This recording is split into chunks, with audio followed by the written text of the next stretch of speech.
Good morning, people.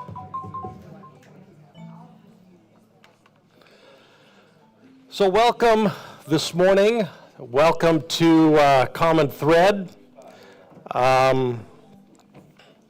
Very glad that you're here today. In Thursday's email, I said that today's lesson was going to be heavily influenced by my own personal experience, by my own personal story, and I said I was going to work really hard to tell other stories other than my own, and I will do that, but I won't do it today. So today, one of my stories that started when I was 22 years old, and it's still going on today, but here's what I expect. I expect it will be my story, but it could be your story too. Did you hear that construction could be? That's one of the things that I picked up when I got to the South, and I love it. So the story you'll hear today is a story with particularity. It's my particulars, but it's also a story that has universality. If you change the details, I think you might recognize the arc of the story, so I hope you'll find yourself in the story today. But before that, today is our monthly special day, our work of the people, for the people, and we've got some people. And today's theme is how to live well in an impermanent world. How to live well in an impermanent world, in the reality of constant change. So, welcome today, welcome to Common Thread, welcome to us at work, becoming good human beings, becoming a healthy community, hopefully making the world a better place. Now, if you're a newcomer in the room, or if you're tuning in, you're also a newcomer, we'd love to send you an email that would tell you some stuff to read about the community. And at the bottom, if you decide, you can click a link and get to know someone as a real human being. All you have to do is go to that QR code, or there in the YouTube notes, there's a link that says, if you're a newcomer, if you put that in, we'll send you that email. Also, we put this up every week because one of the hallmarks of healthy community is standing with one another on our rough days. So if you're having a rough day, one of the things that makes this community healthy is if you let somebody know. So you can let someone know using the QR code. You can go to our website /soul. You can talk to someone in the back, whatever you'd like to do, but we hope you'll do that because that helps us be the kind of community we want to be. All right, let's say this together. If you are here, you belong. Whew, you must be tired. You must be feeling the weight of the fall season. Let's try that one again. If you are here, you belong. If you are here, you belong. Excellent. We are, every one of us, carriers of the inner light. And we are, every one of us, carriers of divine breath. All right, let's stand up together. And let's grab our stuff and start moving forward. Because if we're going to be doing a work of the people, we need to kind of be the people. And all of this empty space in between, it kind of says we're not the people. So come on, move up closer. Let's gather around.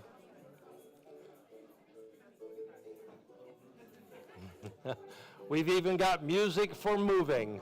All right, now you can sit down. That's good enough.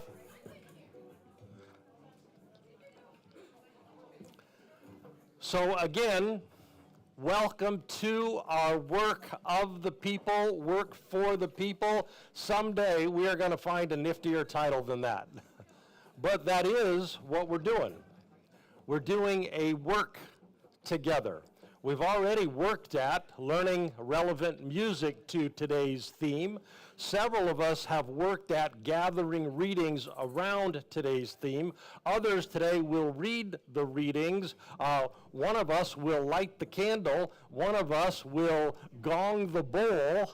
It's a work we do together to remind us, to encourage us on our spiritual journeys.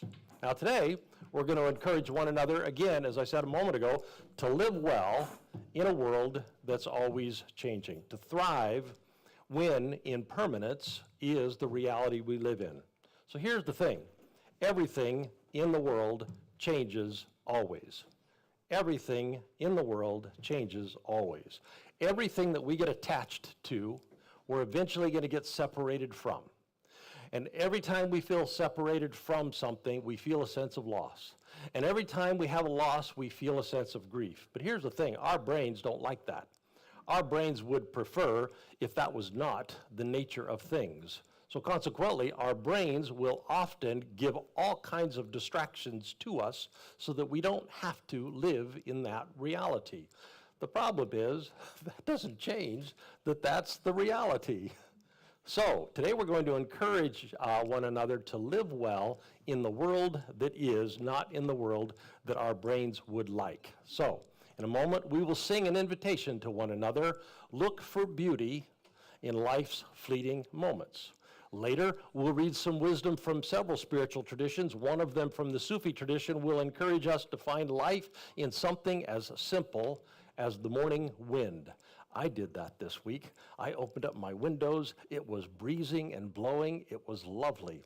Songs and readings to remind us that beauty is present in the ever-changing reality that we live in. So let's be watchful for it and not miss the goodness of a sunrise or a laugh, or be grateful for lessons that we learn, or loving experiences that we cherish, or emerging courage or resilience in our hard times. Today we remind one another to live well in the world as it is. Are you ready? Are you ready? Okay, Rivers, it's you and me, man. Come on up. So we light this candle to remind us every time we glimpse it out of the corner of our eyes that the divine is everywhere, in everything, in everyone. Now you blow that part out. Well done. We got fire.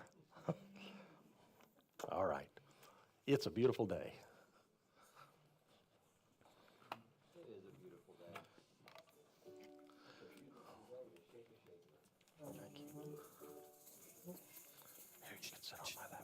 There it is.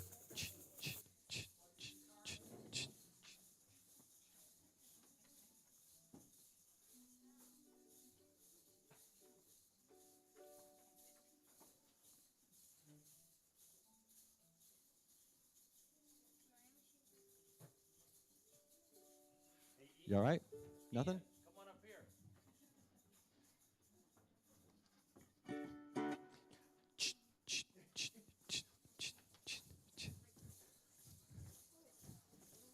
I like it. God, I thank you for sunshine. Thank you for rain. Thank you for joy. Thank you for pain. It's a beautiful day. It's a beautiful day. God, I thank you for sunshine. Thank you for rain. Thank you for joy. Thank you for pain. It's a beautiful day. It's a beautiful day. It's a beautiful day. Sometimes life is good and trouble comes my way. But whatever happens, God, I thank you for this day.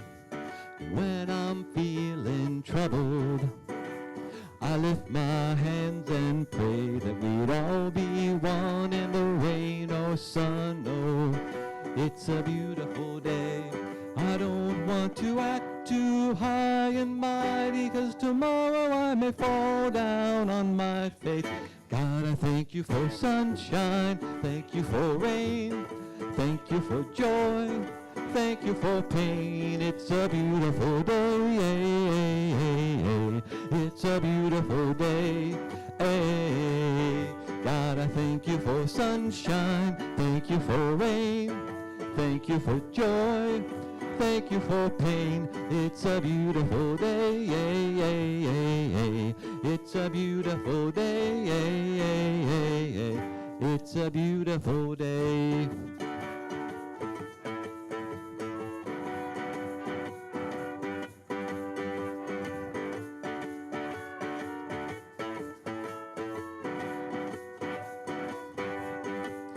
I give thanks when I'm feeling lonely. I give thanks when I'm feeling glad. I give thanks in the morning and thanks in the evening and thanks when I'm feeling sad. I don't want to act too high and mighty, 'cause tomorrow I may fall down on my face. God, I thank you for sunshine, thank you for rain, thank you for joy, thank you for pain. It's a beautiful day, it's a beautiful day. God, I thank you for sunshine, thank you for rain, thank you for joy, thank you for pain. It's a beautiful day, it's a beautiful day, it's a beautiful day. Yeah, there it is. That's what we need. Perfect.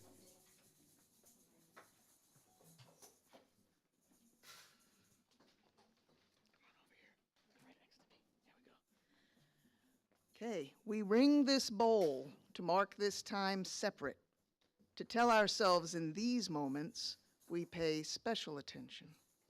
We listen behind the words, we listen for the whispers of wisdom, the quiet inner voice. Let's find a quiet place in our bodies and our minds. Teach me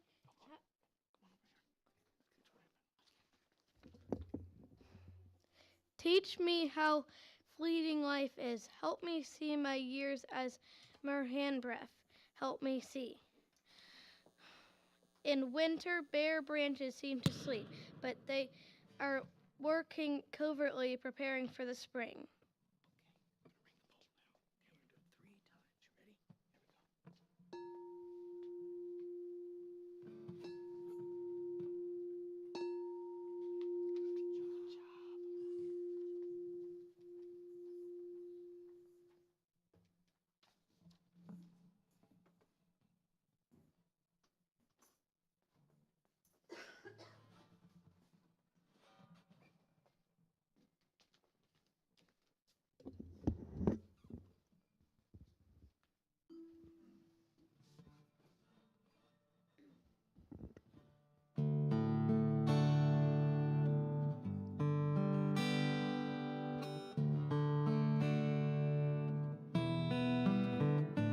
We are one, we are one, we are all one in God.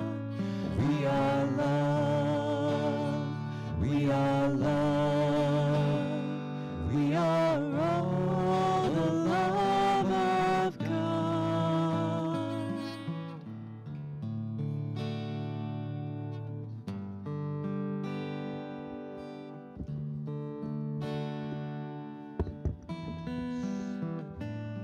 And God said, "Let light shine out of the darkness," a light that also shines in our hearts, that carries us through. Hard things happen. We get pressed on every side, but we are not crushed. We get perplexed, but don't despair. We are persecuted, but not abandoned. We get struck down, but not destroyed. That light is in us. So let's not lose heart. It can look like we're wasting away, but if we draw from within, we can be renewed day by day. Our momentary troubles actually work deeply into us. The eternity in our hearts. Let's fix our eyes on the unseen eternal reality.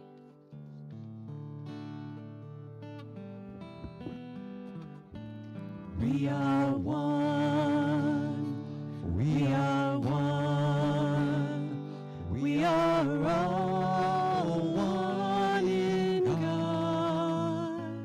We are love, we are love, we are all the love of God.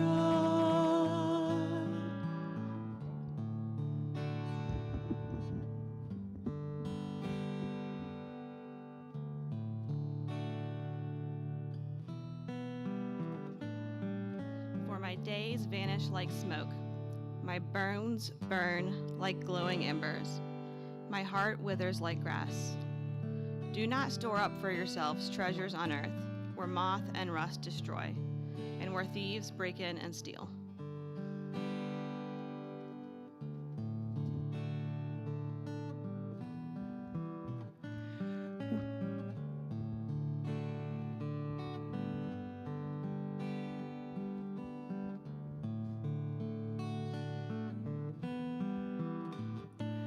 We are one, we are one, we are all one in God.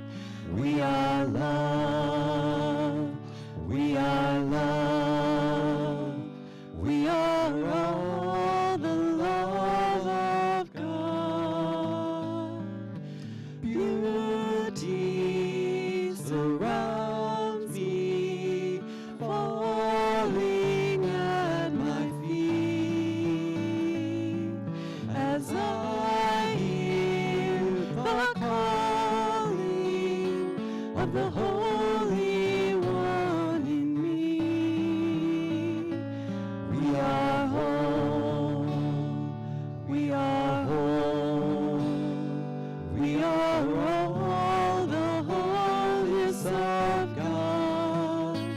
We are strength, we are strength, we are all the strength of God.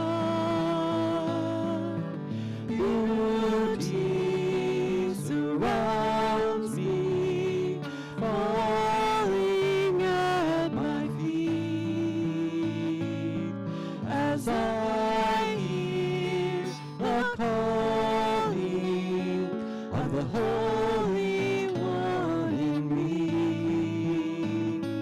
We are made, we are made, we are made, we are made, we are all made of God. We are one, we are one, we are one, we are all one in God. We are, we are, we are, we are, we are, we are, we are, we are, we are, we are, we are, we are.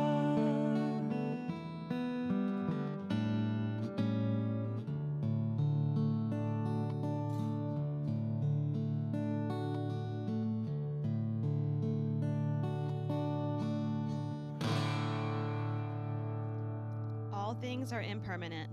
When one sees this with wisdom, one turns away from suffering.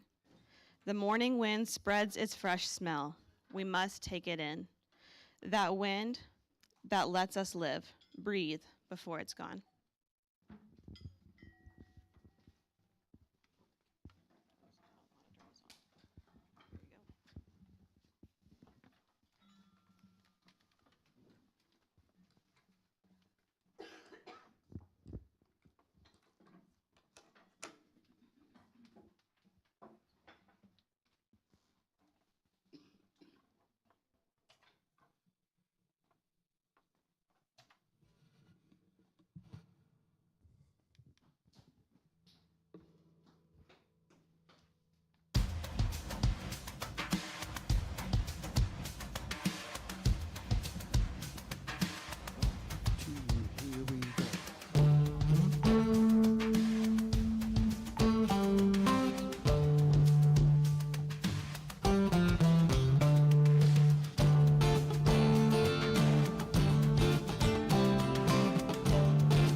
Mountains to the shore, God teach us to be one. With the homeless and the poor, God teach us to be one. When our sense of hope is strong, God teach us to be one. When our strength is almost gone, God teach us to be one. God teach us to be one. God teach us to be one. May unity unity shine like the sun through everyone.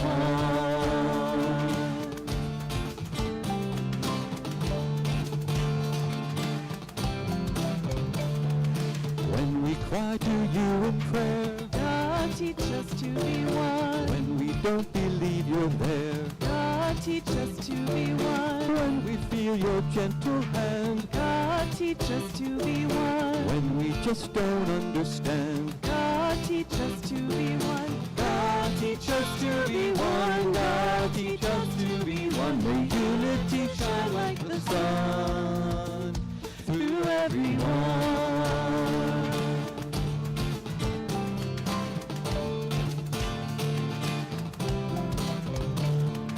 When we're walking in the light, God teach us to be one. When our hearts are dark as night, God teach us to be one. When we get what we desire, God teach us to be one. When we're going through the fire, God teach us to be one. God teach us to be one. God teach us to be one. May unity shine like the sun through everyone.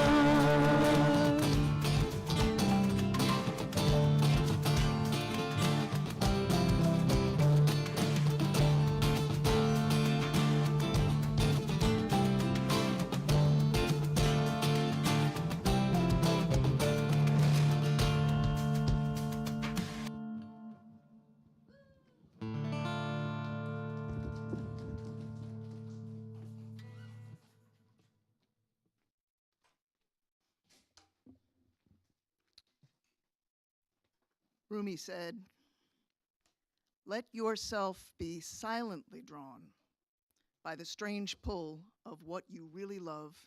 It will not lead you astray." Let's all find a comfortable place in our bodies.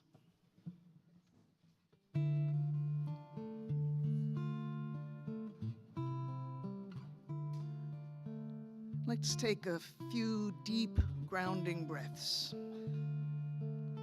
Take a deep breath in.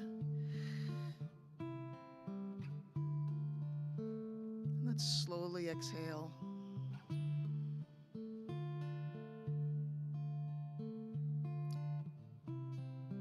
Another deep breath in. And as you exhale, just relax your body. Your head slowly down through your toes. Quickly. We only have 5 minutes. Let's spend some time meditating on what it is we truly love. Being drawn to it. For it will not lead us astray. When your mind wanders, bring it back to your breath. And to what it is you truly, truly love.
Notice your breath and draw yourself back to presence.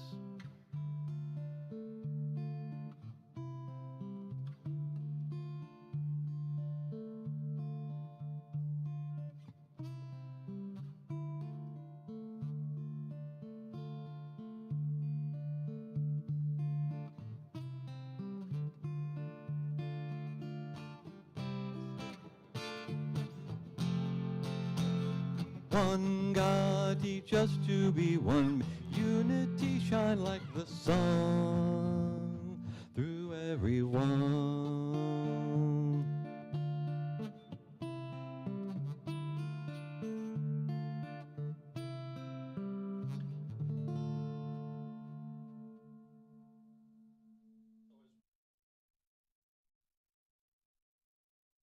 What we truly love. It was easy for me. I was sitting next to him.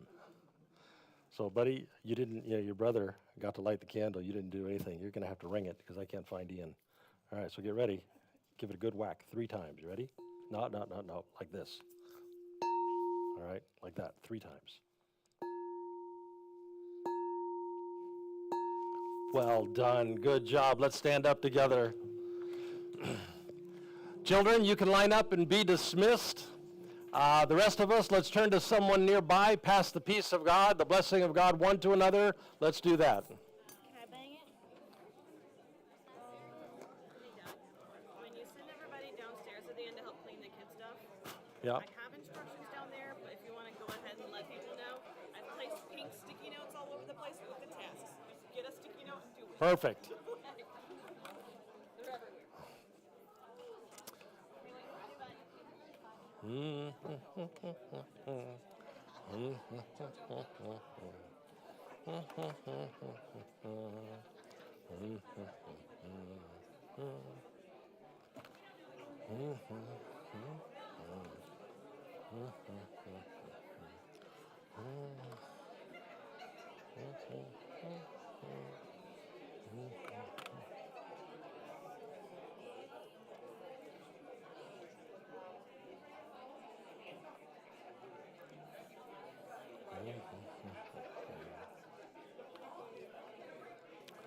And as you're being seated, we got a few announcements to make.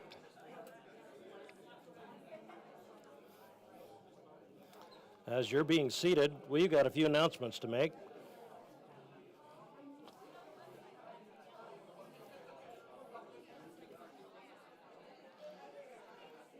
As you're being seated, we got a few announcements to make.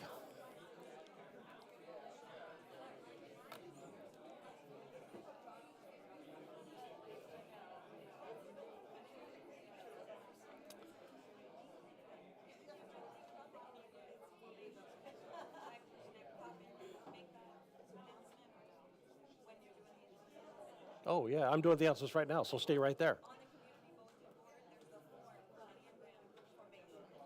Oh, okay, all right. Stay there in case I forget, because I look sane and rational right now.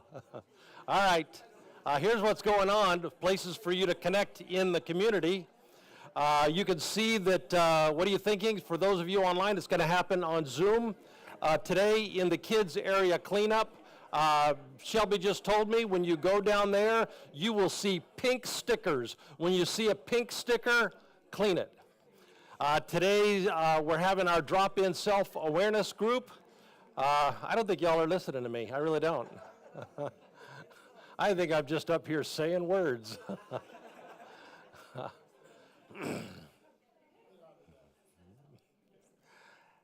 And on September 30th, we're going to have an on-campus retreat. And you really ought to walk down the hallway and see our new meditation room. Looks pretty spiffy.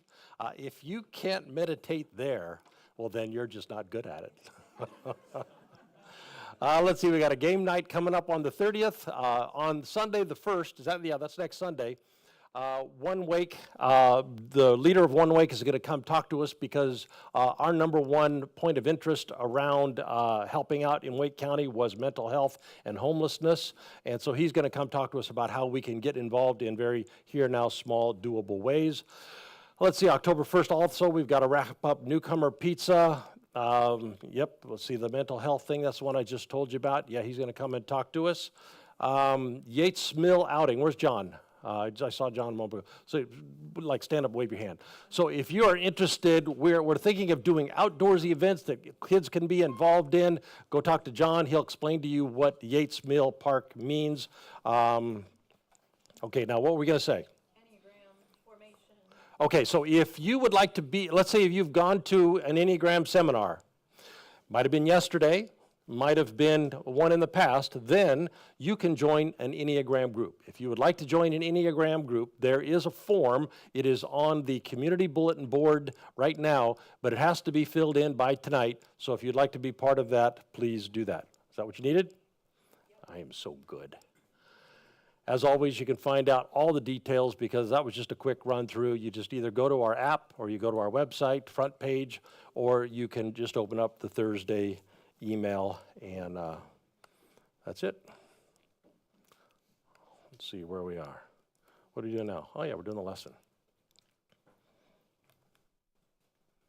Yeah, there we are. So at the age of 22, I was a worn-out veteran of the false self wars. I had built my very young life in reaction to a very unhealthy family system, and I had constructed a homemade version of self, drawing bits and pieces of that stitched together self from what the culture told me a good person was, what the culture told me a successful person was, or what I saw from a distance, how people that I admired lived, how they lived. I had wealthy neighbors, I had a wealthy dentist. I looked at their lives from a distance and said, that must be what a good person does. But mostly, as we do, I stitched together my version of self from what I found inside of myself, from my own innate personality. So yesterday was our annual Enneagram seminar, and you might have learned then about the number 8 personalities, tendencies. And I am that. We tend to not allow ourselves to feel weakness. We tend to not allow ourselves to feel vulnerable. We tend to not even see that we're not allowing ourselves to feel weak or to feel vulnerable. So that's been a growing edge for my life for as long as I can remember.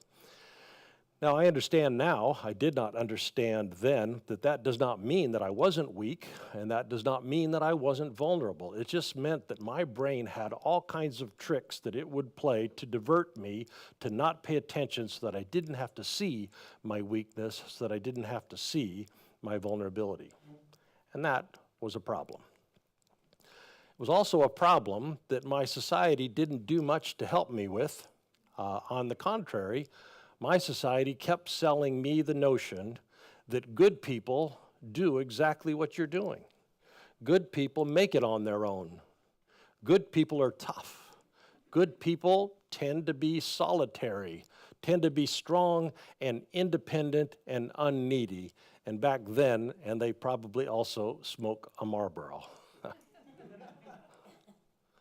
So that cultural message was catnip for a personality like mine, because, hell yeah, that's who I will be. That's how I'm going to live. You just watch me. And so I did. From my earliest conscious moments, it was me and Jesus being co-saviors of the world, bringing salvation to the world together. I acted as guardian for my stepbrothers who were substantially younger than I was, helped them grow up, in many ways acted like a father to them. I protected my mother, and I carried the load of what she was going through in her life. At 18, I became the family's breadwinner and stayed at home in college in order to be able to do that. And I lived this Spartan life, I lived this disciplined life so that I could keep my sick family system from falling apart, because heroic, solitary, independent me, strong, unneedy me. Until there I was at 22. Now, You are probably closer to 22 than I am. That just seems so incredibly young. At 22, I was already a worn-out veteran of the false self wars. But then, also at 22, I had a life-altering conversation. The man's name was Randy Justa. I will owe him for as many days as I get on this earth. He precipitated a crossroad moment in my life. I was part of a leadership team, and he was the overseer, and he was the first one to ever tell me, Doug, your stitched together version of self, it's going to kill you. I'd not heard that before. I'd grown up in church, and I'd not heard that before. I had been diligent in school, and I had not heard that before. I had paid attention in my family and in my culture and in my society. I had never heard that before. All those places, to the contrary, said, well, look at Doug go. He's a good one. He's doing what needs to be done, and he's doing it well. He's going to make it in life. We do not have to worry about him. But it was wearing me out, and it was wearing me out fast. I was depressed. I was burned. I was crumbling at the edges, and I was 22. Now, in hindsight, it was obvious what was happening, and it was obvious why it was happening, but only this man ever said it to me. Yeah, kid, this self that you've stitched together, it's going to kill you. The other team members, he told me, they admire you. They do. They think you're strong, and they think you're capable, and they're not wrong. You are strong and capable, but they have no idea that you would ever need them. They have no idea that you would ever need encouragement. They have no idea that you would ever need support. You have sold them on this idea that you are this persona that you project, and now they have bought it. They believe you. So here you are in your best bet, the best environment you can imagine to have life companions who would stand with you on the journey. They are your best bet for having healthy, interconnected community, but they have all bought what you are selling. That you don't need them, that you really don't need anything. And all that would be great if it was even close to the truth. But here you are, worn out, depressed, and crumbling. And not one of them has any idea. I didn't have any idea, he said. So yeah, kid, this thing that you do, this persona that you project, it's going to kill you. You think that this image that you've constructed is a good life. What you think is good, though, is a death sentence. Now here's the thing. That was crazy talk. What he was telling me was that up was down and that in was out. That's just crazy stuff. The problem was I really respected this guy. Anybody else, likely I would have dismissed it, but not from him. So I walked away that day determined to change my life, determined to invite people in, determined to live an interdependent life, to invite support as well as to offer it, to invite encouragement as well as to offer it. I walked away determined. And wouldn't it be great if determined was all it took to dismantle the false self? But it is not, and it was not. Last week, Robin repeated a refrain for each one of the personality types again and again and again. She said it. For each personality's blind spot, the core lie that each personality believes, she repeated again and again, none of us, no personality ever sees themselves in their blind spot. If you're a number 6, no number 6 sees themselves being fearful or sees themselves being motivated or organizing their lives around fear. No personality ever sees themselves controlled by angry thoughts, controlled by angry feelings. That would be the one's core lie. Our perceptions, she said, get filtered through so that we only see a little bit of the truth. Remember the 3 circles that she put up, and when she put that filter over, all we see is that little tiny spot. What we see is true, but then she said it again and again and again, but what we see is not reality. What we see is true, but what we see is not reality. It's true, but it's not big enough. It's not big enough to contain reality. So we can determine that we are going to move beyond our false selves, and we can keep determining until the cows come home, but that isn't going to change because you can't change what you can't see. And the very nature of the false self is not seeing. It's that we are blind to these very things. They are our core lies that we believe. We can't identify our feelings as self-deceit. That would be number 3's vice. We never think, I'm acting from my envy motivation. That would be number 4's. We can't identify the self that we've stitched together because we think this is actually me. So thank you, Randy Justa. It really was a crossroad conversation in my life. You helped me see that there is a problem. You helped me feel the desire to be free of this death grip. I walked away from that conversation with a different compass bearing in my life. Thank you very much. I walked away feeling as light as a feather. I walked away ready to live a new and improved life, an interdependent man, a life of mutuality, deeply committed to the ideal to live in interconnected community. But at 22, I was still dumb, and I thought determined would do the trick. And no. So, we're starting this lesson, the technology of transformation, the practicalities of how human beings change, how human beings grow, and how they transform. So before we get to the actual tools of change, we need to talk first about bricks. Now, I spoke to you about my false self. Yours isn't going to look anything like mine. But again, I mentioned that the arc of the narrative you'll probably recognize. So let's talk about bricks. This talk about bricks I've had with many people individually. I might have had it with you, probably at a coffee shop somewhere, probably pulled out a piece of paper, probably pulled out a pen, probably did some drawings on a paper. So imagine our souls as a brick. But given how we've been talking about my soul, given what I'm pretty much sure is also true about your soul, our soul is a brick of shit. It's a shit brick. So here is my soul, my unvulnerable, non-weak soul. It's a brick. And given what I've just said, you know the texture of my brick. It's a brick of shit. Now don't feel smug or judgy. You've got a shit brick too. It's just a different kind of shit for you.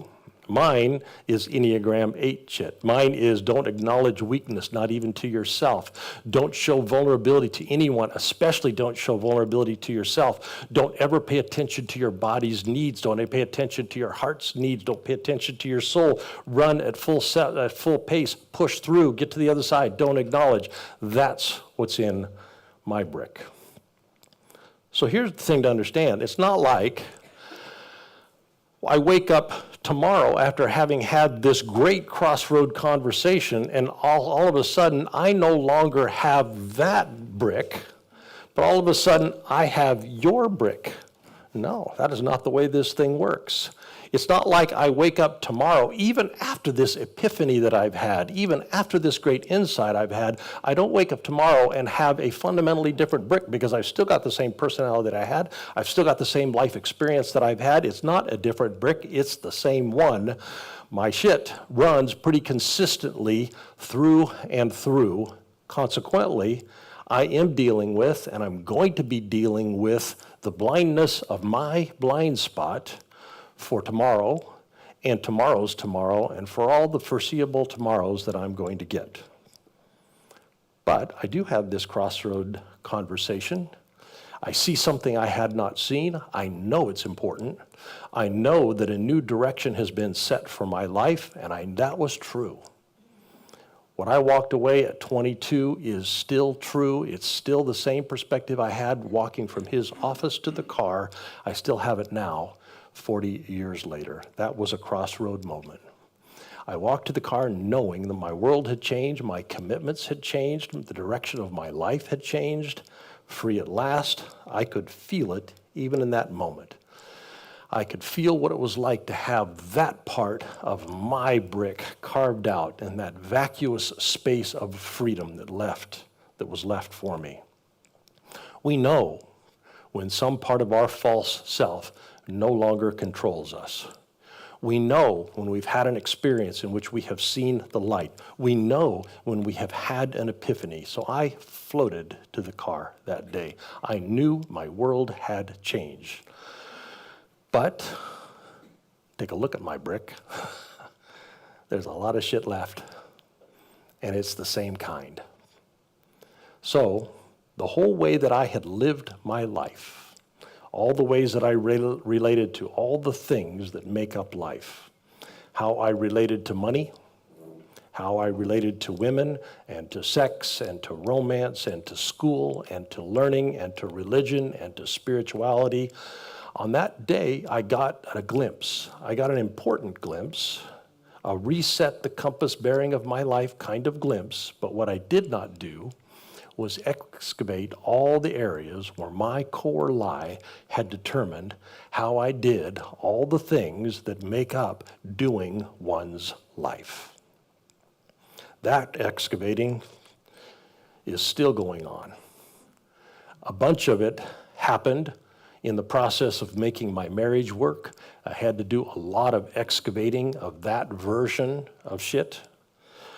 When I met, a lot of it got excavated when I was starting a church and learning how to do that and feel the responsibility for starting the church, but not be in control of the church. That was a lot of excavating. A lot of excavating happened during some serious financial hits that we have had through the years. More excavating when one of my sons was flirting with drug addiction. More lately, navigating this damn political division that's going on in our country. Excavating has been and is a lifelong process, weakening over time the hold that the false self has over me. A lifetime of excavating this go-to core lie, stitched together version of me. I'm still pulling out stuff. So there I was, effusive, bubbly, feeling all kinds of lightness inside, walking to my car, determined 20-year-old with a new lease on life. Thank God I'm free at last. But you know how long effusive and bubbly lightness lasts. Maybe a week. And this is not a week-long process. That's a lifetime process. That's today, that's tomorrow, and as I said a moment ago, that's all of tomorrows. Well, that's what this lesson's about. How do we participate in the technologies of transformation, and how do we do it over a lifetime? Now, I hope just hearing that little bit, you hear, waiting in the wings, tiny habits, just saying, ooh, ooh, ooh, I can help. The technology of transformation, we want this. Of course we do. We want to become. We want to emerge into who we most authentically are. Well, in this lesson, I hope to make the case we could do that. We can have that transformation. It's not only accessible to the super devout. It's not just available to the super disciplined. In fact, being super devout and being super disciplined can actually serve as a disadvantage. It can actually slow the process down. So just a little bit about where this lesson is going to end up. This will not be heroic effort territory. Looking back, one of the things that has been most surprising to me is how tiny my tiny efforts have been. Now, to be sure, I did a lot of big things. I did a lot of grand gesture things. I did a lot of blustery, noisy things, and I'm not sad that I did them. I'm glad that I did. I just know that that's not what brought about transformation. What that did is it really just brought me to the end of myself faster than I would have come if I had just taken half measures. So I'm glad I did the grand gestures, but the grand gestures were not how transformation happens. I did lots and lots of watch me, here I go, watch me become, watch me commit, watch me stay steady, watch me be steadfast. I did a lot of noisiness. I can laugh now. It was just dumb. But the technologies that actually did transform me were shockingly tiny. Do a small thing, marshal just a small effort, but then put ourselves into situations that draw us back to do that small, tiny thing again, and then again, and then again, and then again. Do that, add time, and by the time the transformation actually happens, we've usually forgotten that we're doing the tiny thing in the first place. We've usually forgotten why we started the thing, how we integrated the thing, what made us make this into a tiny habit. We've forgotten all about that, so we just someday look up and are surprised because transformation often sneaks up on us. Transformation often surprises us. Oh, hey, that happened. And it's only in the hindsight that we look back and say, oh, that shockingly tiny bit of effort that I put in changing the way that I live today and tomorrow's tomorrow. That tiny, tiny thing. Well, what do you know? Look at that. It is surprisingly unheroic. Mostly, it's just slow steadiness. It's like turning the pages of a storybook. It's not too much to turn a page. It's just a little bit to turn a page. Now, if our lives were storybooks, then those big sections that got carved out during seasons of our lives, those would be the chapters. Because often the times we can look back and say, oh, wow, I was really struggling with this at this time or that at that time. Those times of carving out some version of the false self, those are like the chapters in our storybook. But most of the time, we're not working on chapters. Most of the time, we're just turning pages. This is the time, this chapter, when I look back over this section of life, that's when I kind of rethought how God works, or that's when the Dinner Divine was digging into this trait or that attribute. Yeah, that was really going on. That was a really stubborn version of false self. Yeah, that was a struggle. That happens in hindsight, looking back over sections of our journeys, the chapters. But the tiny part is the part we live. We live day after day after day, just turning page. Just turning this page, and tomorrow turning the next one, and then the next one, and the next one.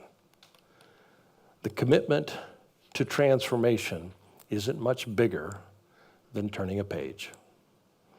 We make the commitment to do some tiny thing, but inevitably we forget, or we get tired, or we just stop, or we lose the plot line, and for some reason we stop turning the pages. That happens all the time. But then, here's the nice thing about this. We are, every one of us, carriers of the indwelling divine. Have you heard that before? And there is in each one of us an interior light. And there is in each one of us an interior voice. And if you listen for that inner voice, when you lose the plot line, when you stop turning the pages, that inner voice will be there to remind us. Are you willing to do it again? Are you willing to get up one more time? Are you willing to go after it and turn another page in your storybook. And if we do, the arc of the narrative keeps moving forward. And if we don't, it doesn't. But that's okay, because that interior voice will be back tomorrow. It will extend another invitation tomorrow. But if we stop turning the pages, if we stop responding to the interior nudges, if we stop saying yes, if we stop recommitting to some tiny thing or another, all we do is just stop turning the pages. And then the story gets stagnant. And then the story gets monotonous. And pretty soon, it becomes a pretty dissatisfying story. Because we stop turning the pages and the unhealthy patterns stay unhealthy. The stuck thinking stays stuck. The unhelpful emotional reactions and habits stay locked in place. They just stay where they are. But when we lose our way and we hear the interior voice and we get up and we say yes yet again, committing to some tiny thing one more time, even when our brains would prefer that we check out, even when our brains would prefer that we go play some video games, even when our brains prefer that we go answer some emails or clean this thing or fix that thing, just at least so we can feel productive or whatever the distraction is. If we resist the brain's siren song to not get up again, and if we do get up again, change, transformation happens. Slow and steady over a lifetime, it happens. It's very easy. It's very easy to stop turning the pages of our storybooks. It happens to every one of us, and it happens all the time. But again, when it does, we just stop the story. We stop evolving, we stop adapting, until a lesson comes along. Or you read a book, or you hear a podcast, or you have a conversation with a friend, or we sing a song together, or you hear a reading from the spiritual tradition together, and there the invitation comes and says, yeah, that's you. That's for now. Here comes the invitation again. Come on, keep turning the pages. Come on, keep moving forward. Come on, get back to it. Keep on this journey of self-discovery. Keep finding the truer you. Keep moving deeper within. Keep carving out those lesser parts of the false self. And we want this. We do. We want healthier patterns and habits. We want fewer negative thoughts and fewer unhealthy responses to stress. We want healthier responses within our relationships. We would like to have more resilience. We would love to have greater adaptability and more flexibility. We want this.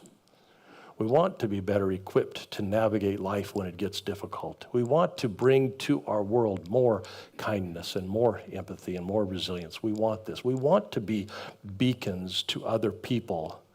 We want to create deeper connections. We want more inner peace. So comes the quiet invitation. Come on, let's go again.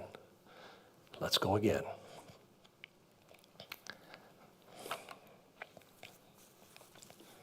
So indwelling divine, a rhythm of transformation in our lives, may we, tiny, tiny, tiny, be agents of change in our lives. Amen. Well, if you would, prepare your offerings. I actually don't know what to do about this.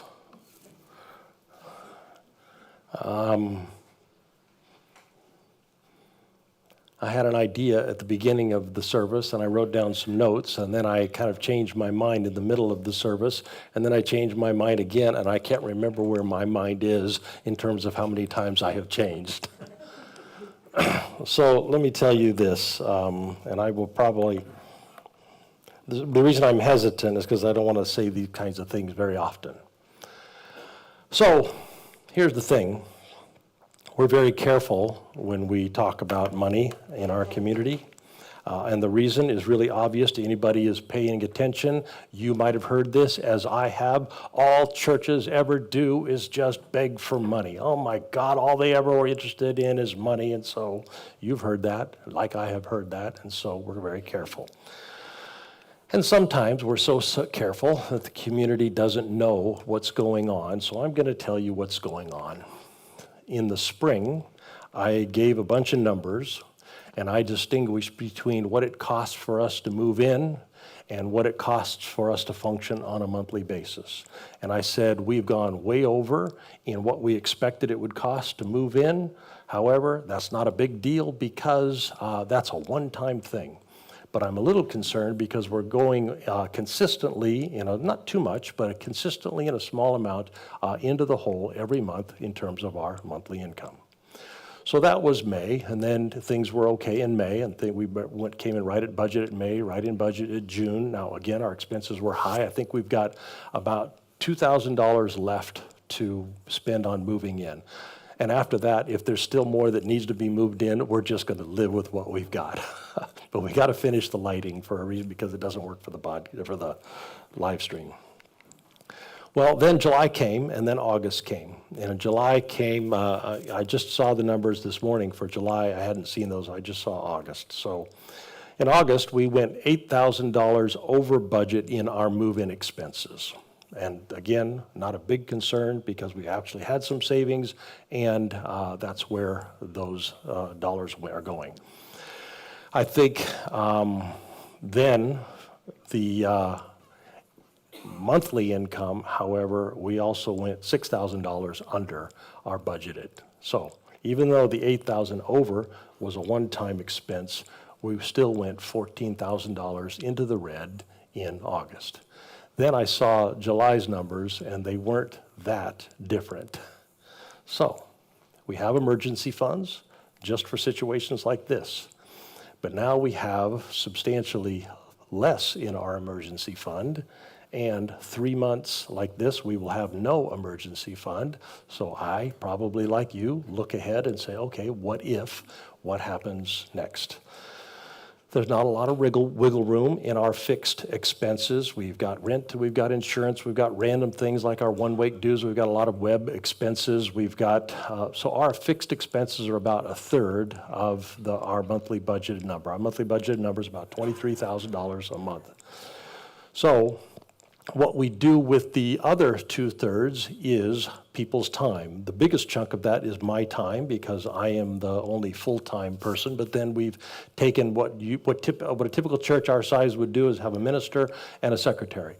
But we've taken the secretary's role and we've broken it up into a whole bunch of small roles, each one a small stipend, and we've done it that way. And so we don't approach any one of those stipends in a pay per hour kind of way, except childcare. We do pay childcare on an hourly basis, but we really approach those stipends as a way of saying thank you for spending time on our community, thank you for spending energy on our community on the days when you did not feel like it. Volunteers opt out some days, as volunteers should. So we instituted these thank you stipends as a way of building consistency. Volunteering is the lifeblood of our community, all churches really. But sometimes in order to get healthy community, we need more consistency than volunteers can provide. So our thank you money is for consistency, to consistently keep us organized, to consistently be preparing for and spending time with our children, to consistently create the spaces where we then can work the circle together. So we decided to spend those consistency dollars very carefully. The board spent a lot of time on it. Back then it was called the church council. We looked at them, we explored them, and then we watched carefully, are those dollars actually transitioning into fruitfulness in the community? And so we watched very carefully and made those decisions very judiciously. So if we decide to not spend those dollars some months from now, we will be saying no to something that we have found very, very helpful. We could do that. We've actually done it before. We've lived as a community without those things in place, but it will undercut some of the efficacy that we have been able to build into our community over the last several months or even couple years. So that's where we are. We don't have to decide anything, but we may have to decide something. So I hope you think of Common Thread as your community, but if you do, I also hope you'll take an ownership stake in the community, our finances included. And again, as we say, we all give online. There's lots of ways. It's about as easy as it can be. All right, let's dismiss the folks online, shall we? Thank you all for joining us, and I hope you'll head over to the Zoom. I don't know who's leading it today. Do you know who's leading it today, Sue? No? Whoever's leading it, I promise you there's nice. Oh, Pearlie's leading it. You're going to like it. She'll be very nice to you. The way you get there is you follow the link that's in the YouTube notes there, or you go to our website and you can find the link. And if you get to the password part, it is 1417. I hope you'll join and do what we're going to do here in the room, which is, what are you thinking? And what do you do now? Oh, yeah, we dismissed those people. Thank you. That's all you needed. That's all you needed to do. If you would, please put your hand on your heart, and let's remember as we go that we are, every one of us, carriers of the indwelling divine, which means there is deep within us love and joy and peace and patience and kindness and goodness. Those things exist within us because we are, every one of us, carriers of the indwelling divine. And if you would extend your other hand to our city, and this week, let's look for opportunities to share what's already in us with the people that we live and work and go to school with, looking for opportunities to repair our world, to heal our world. Amen. God bless you all. You all are dismissed. Here, we are not dismissed. I'd like to hear what you're thinking. I told you my story. The technologies of transformation is rooted in